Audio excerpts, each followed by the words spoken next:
Welcome back for some more graphing with slant asymptotes. Here we have our first problem that needs to be factored first. So we're going to factor out by grouping on top an x squared. We're going to factor out a -1 from the back end.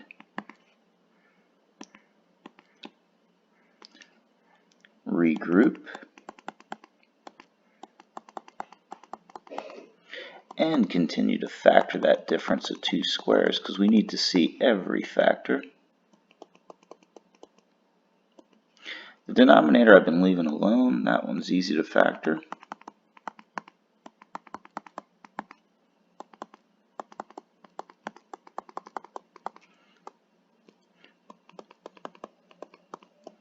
Alright, we got our factors. We're ready to look for our discontinuities, which would be holes in vertical asymptotes. Nothing cancels, therefore there are no holes. Looks like our vertical asymptotes are down here in the denominator again.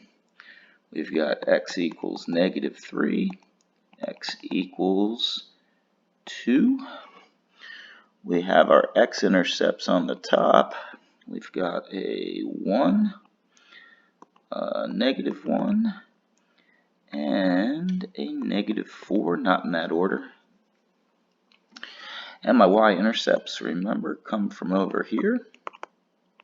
Our constant values, if we set all our x's equal to 0, -4 over -6, which is 2/3.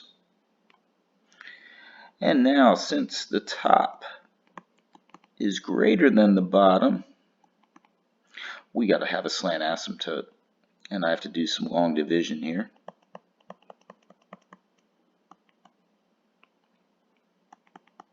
And again, remember, this long division does not take very long. We're just doing basically one step. Multiply everything by an x. We're going to subtract. Get 3x squared plus 5x and carry down the -4. And we still need a 3. Stop right there. We got what we need. Y equals x plus 3. So I'm going to set up my graph now. First of all, need some tick marks.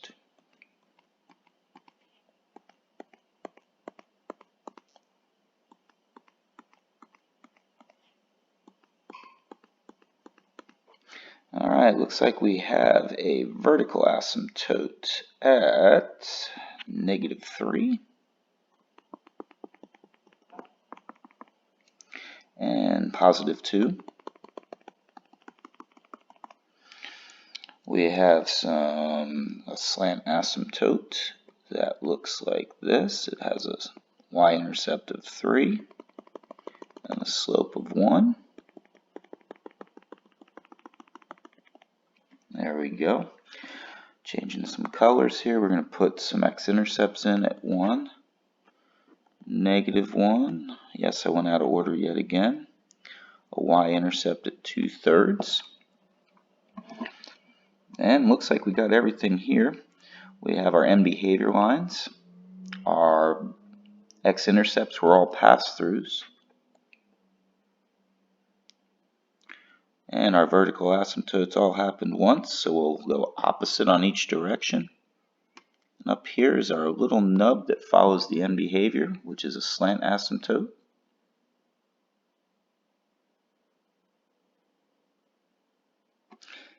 And I forgot one x-intercept. There it is.